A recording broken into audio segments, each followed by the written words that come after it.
redundant, but it's great to meet you. It's great to meet you too. Are you in Kansas City right now? Yes, sir.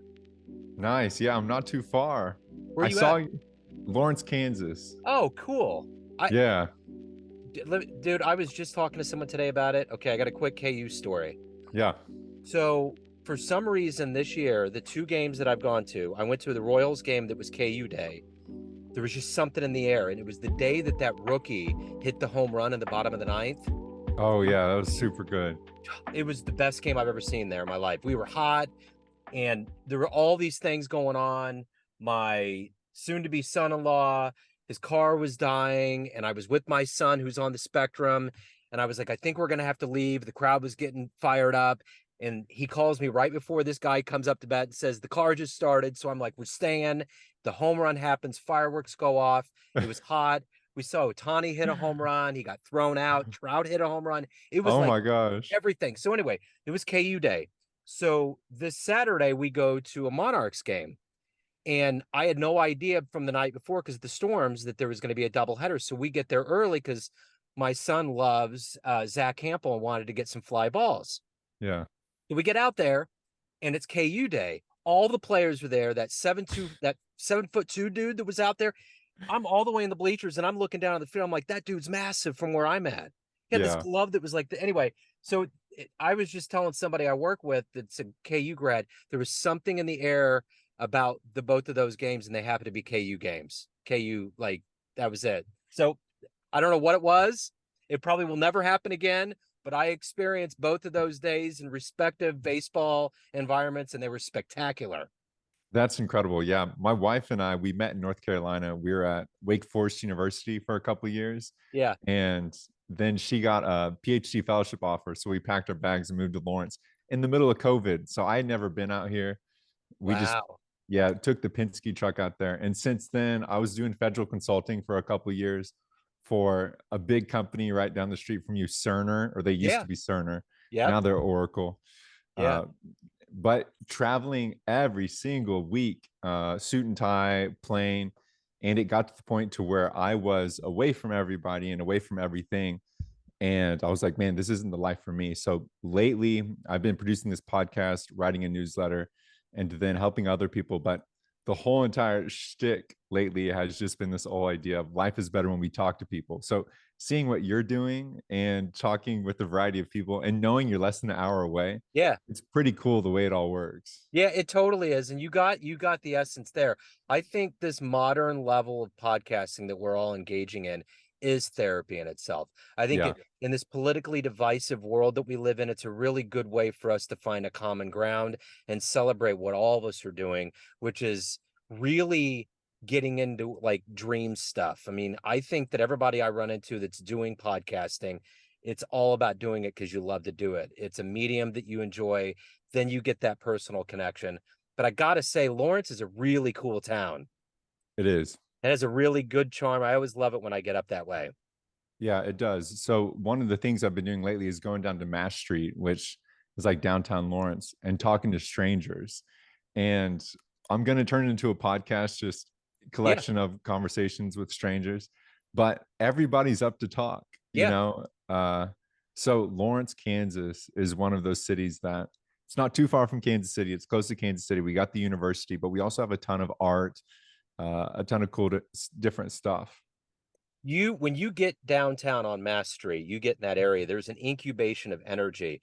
College towns always have that. You know what I'm Yeah, saying? You're right. tapping into like a pure liquid adrenaline when you do that. You are. How did you get started with your chats? I'm in jazz radio. That's my bread and butter. I have a Yeah, show in Kansas City called Neon Jazz, right. but I'll go way back when I was in high school, and I figured this out through podcasting recently. I probably knew it, but it was in my subconscious. I was 4'11" in high school, and I was like, how am I going to find some way of making myself mighty? And I just love baseball, love sports. I'm like, let me look into broadcasting. Love Bob Costas. Met Bob Costas actually in '93. He's always Wow. been kind of a broadcast hero. So anyway, long story short, I did an internship at which used to be 61 Country on Signal Hill. I did Royals pre and post game production, got into sports radio, saw what that environment was like, and I was like, I don't know if I want to do this. So I got out and started doing technology work and started doing other things with my life, writing. I'm a visual artist. That's one of my paintings back there. And then I ran into a guy that had a show called the Neon Bead. I got an old Radio Shack raccoon at a thrift store, and I just remodeled my back porch, put a pool in, hung it up, and the song Kansas City comes through, and there's this guy named John Christopher. I'm like, I got to reach out to this dude. So I do. He happens to live 3 blocks away. I interview him for a newspaper I'm writing for here in Grandview. Wow. And he's like, dude, come over to my house, write up a script. And I wrote a jazz script, and I did it in 2011, and I've been doing it ever since. I'm on show 813 now, and I've done over 2,100 interviews with musicians from all over the world and cats like you. So That's unreal. Are you doing most of them virtually? I'm doing, I do a lot of them over the phone too. I mean, I've been really, took me a while to get to Zoom. I'm like, I'm in radio, but I'm doing Zoom more, and it's a different psychology, and I dig it. So it's all been kind of a tsunami of technology and shared disciplines coming together. So did you say 813 different people? 813 actual shows. I produce a 1 hour show every week, and then about 2,100 interviews. Oh my gosh. So you know that 10,000 hour rule? No, what is that? That's the Malcolm Gladwell wrote this book called Outliers, and he Okay. says the 10,000 hour metric is the threshold for mastery. Once you surpass 10,000 hours doing something. And Wow. yeah, it makes me reflect on like you having over 2,000 different people you've discussed with. It's like you're getting close to, I mean, you've already surpassed 10,000 hours if we count everything else in between that. Right, right. Yeah, I love Malcolm Gladwell. I remember I still reference Freakonomics a lot, Yeah. about just certain things that we don't think about that he comes up with, like the 10,000. No wonder why he came up with that. He has these metrics that just make sense, but no Yeah. one on the planet's thinking about it. Right. And It's awesome. it Yeah. makes you wonder all the other metrics he has that we haven't read yet. Oh, yeah. And that's one of my questions that I'm going to ask you, that fuels me. I'm going to ask you, who would you love to meet? And I'll ask you right now before we get into everything. If you can meet one person alive on the planet right now, who would it be? Who would you love to talk to? This is a contentious answer because not everybody likes this man, but I want to sit down and have a talk with Barack Obama right now. Oh, I would totally, I'm Yeah. with you. The number one response to that is Michelle Obama. Wow. Always. Like, Hmm. she is so universally loved in a way like Oprah. It's crazy. So the Obamas. Oh yeah.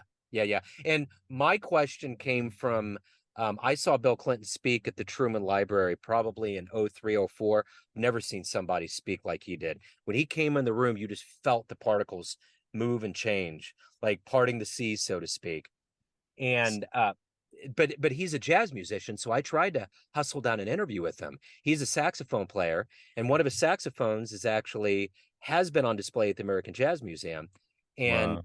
he got a gift from, I believe, a dignitary in Poland, and there's a recording with him playing it, and he's really good.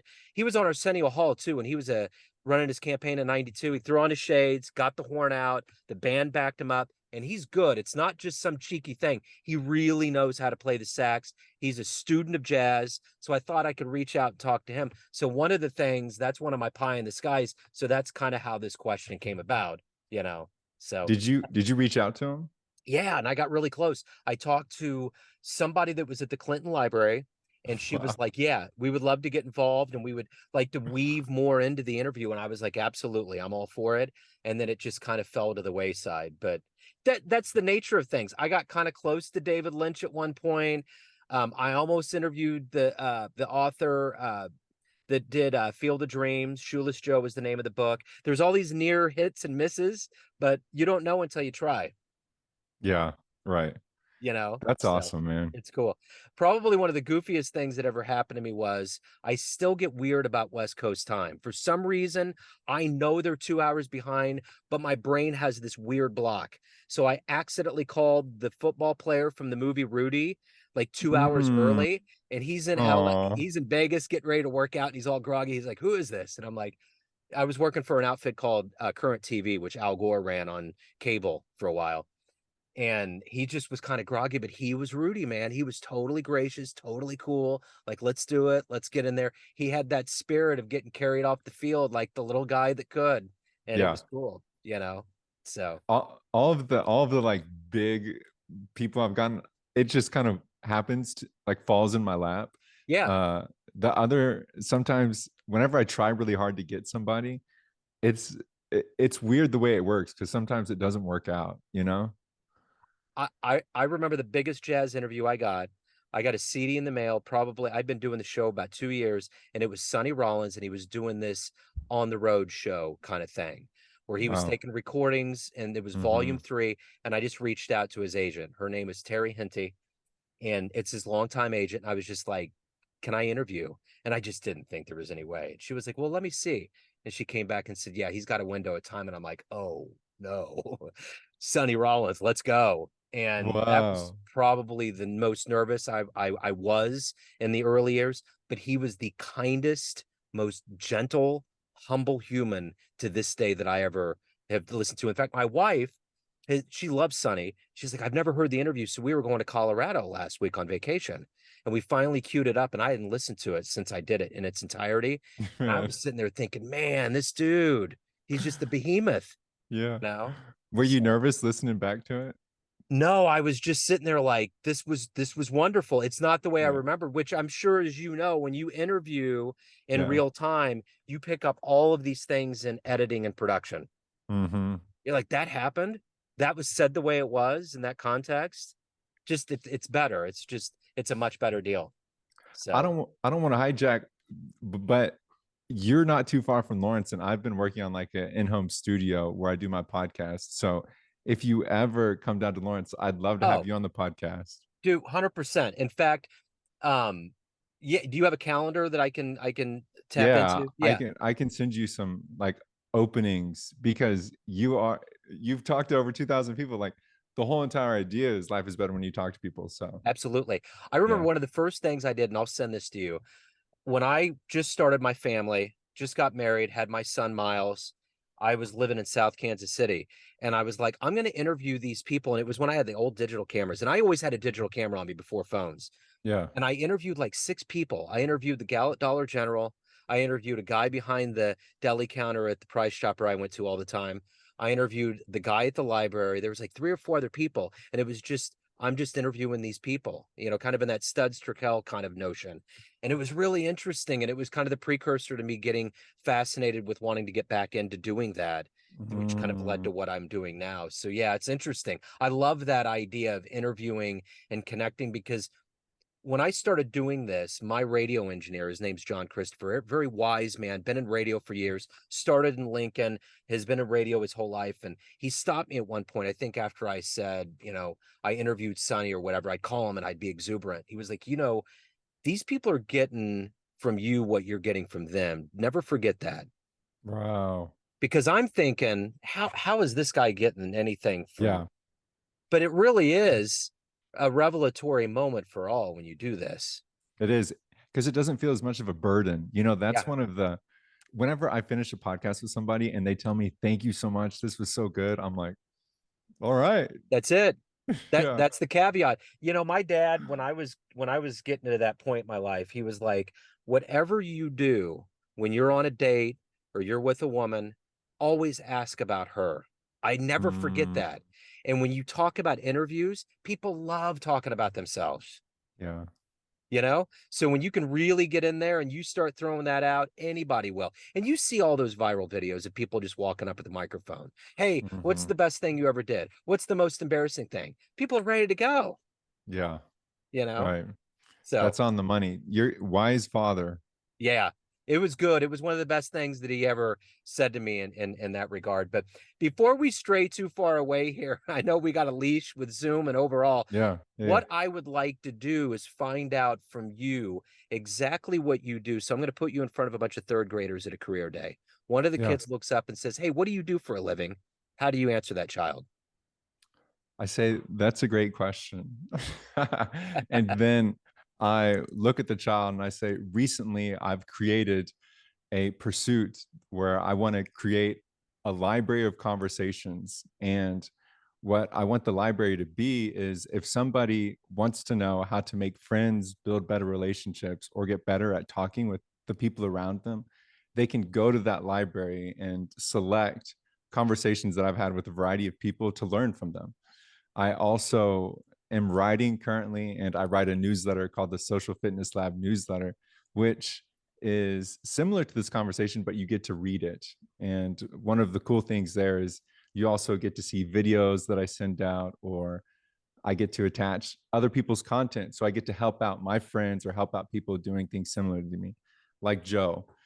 So I currently I'm doing the podcast and I'm writing. And then I also have a couple other things. Ever since I started the podcast, it was only in January. So it's in like a 6, 7 months pursuit.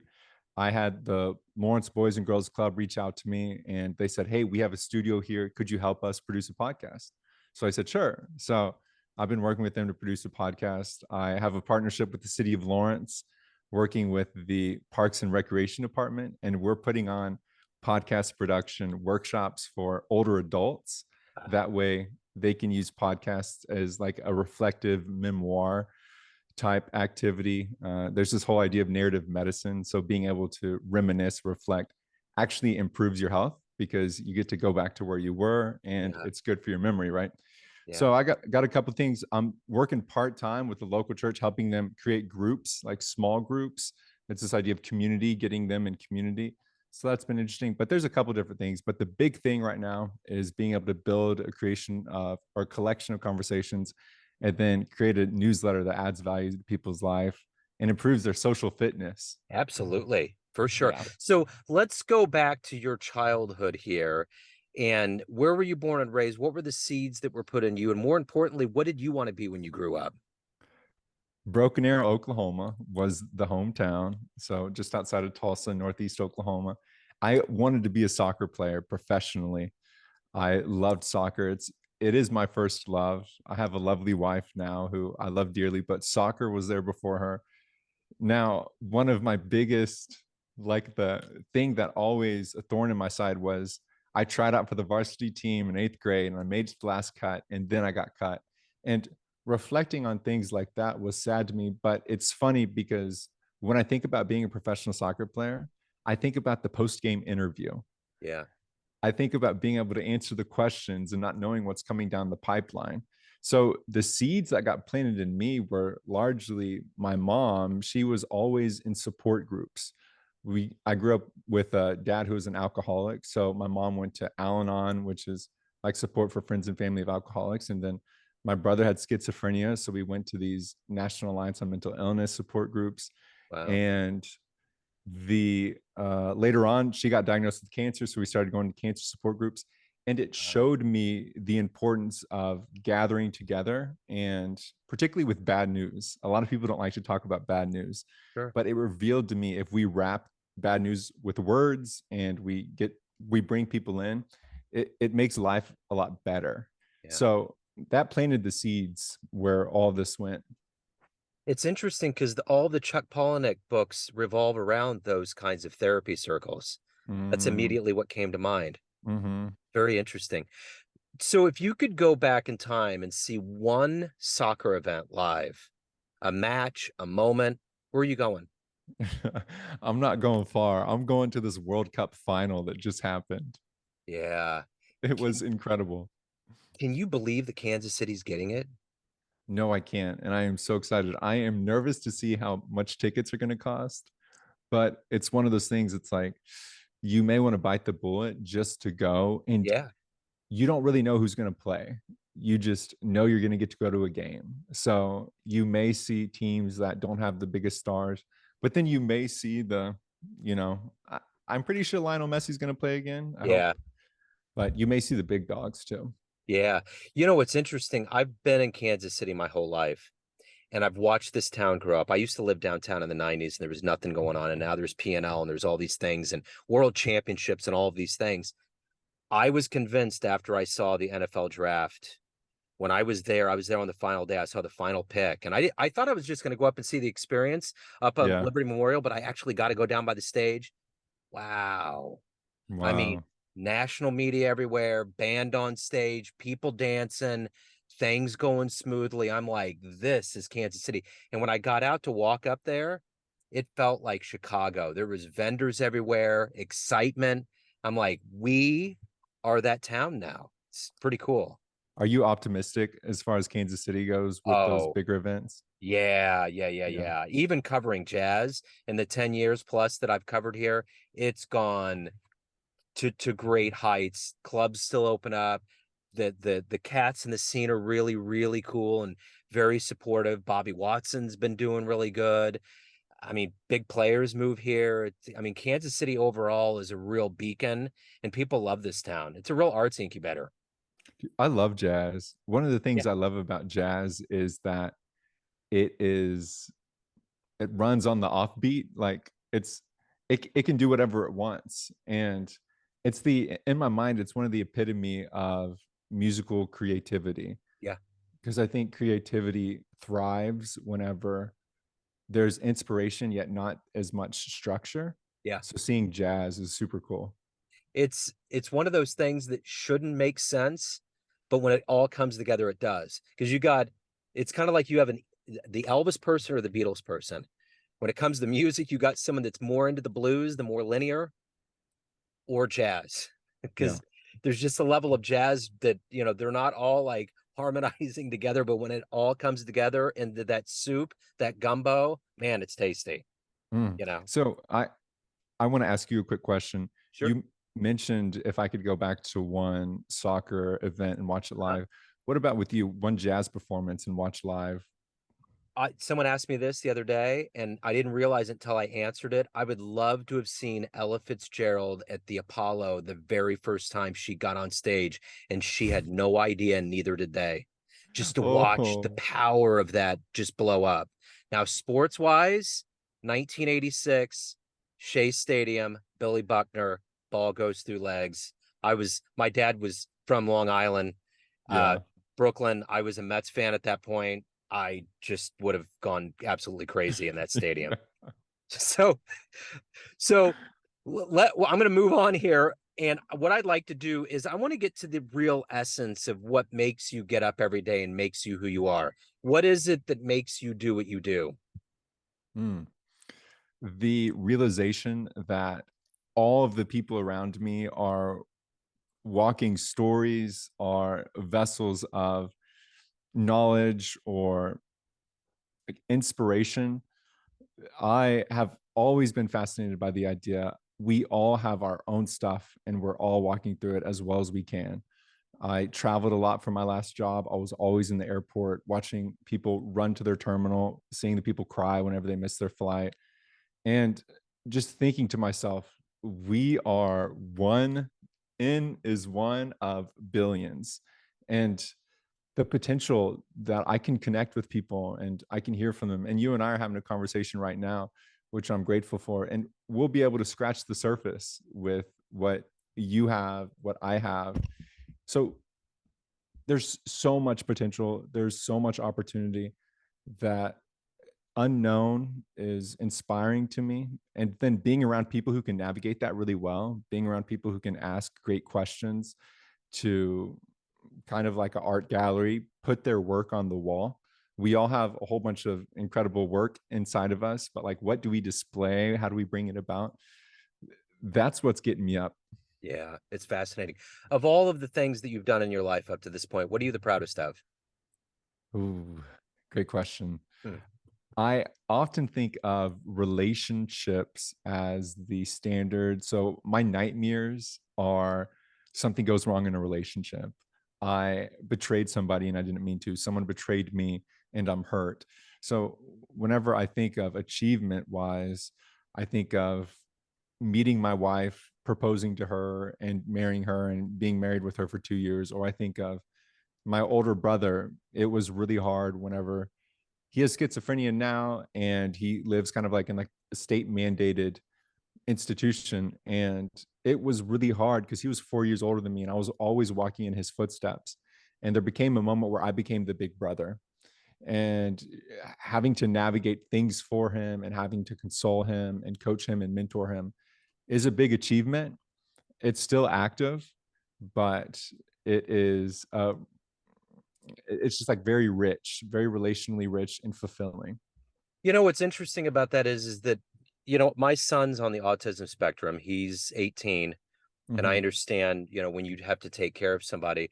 Well, the one thing I've realized after all of these years of the things that you're not in control of, there's nothing that you can control with your brother's schizophrenia. There's nothing that I can control technically with my son having a long arm on his 15th chromosome. But the only thing that you're in control of is the love that you give those people that need it, Yeah, you know? that's really good. And And it's I think true. that's why I reflect on whenever I think of proud moments. That's why I reflect, because we don't have control. And like I'm proud of the podcast lately. It's been doing really well, and I've been able to meet really cool people and have cool conversations with them. But there's something knowing that he doesn't have an option, he doesn't have a lot of agency, and I can improve his life by just showing up. Yeah. Yeah. Yeah, for sure. Yeah, it's a huge thing. So everyone out there has a perception of you, family, friends, your listeners, but Yeah. ultimately you're in control. What's your perception of you? Who do you think you are? Ooh, great question. I'm so impressed. You're able to boom boom go right into a good Just get right question. in there. That's good, man. Thank you. Uh I perceive myself as someone who's inquisitive, someone who's curious and hardworking. But there are also moments where I'll perceive myself as someone who has a difficult time focusing. I bounce around often.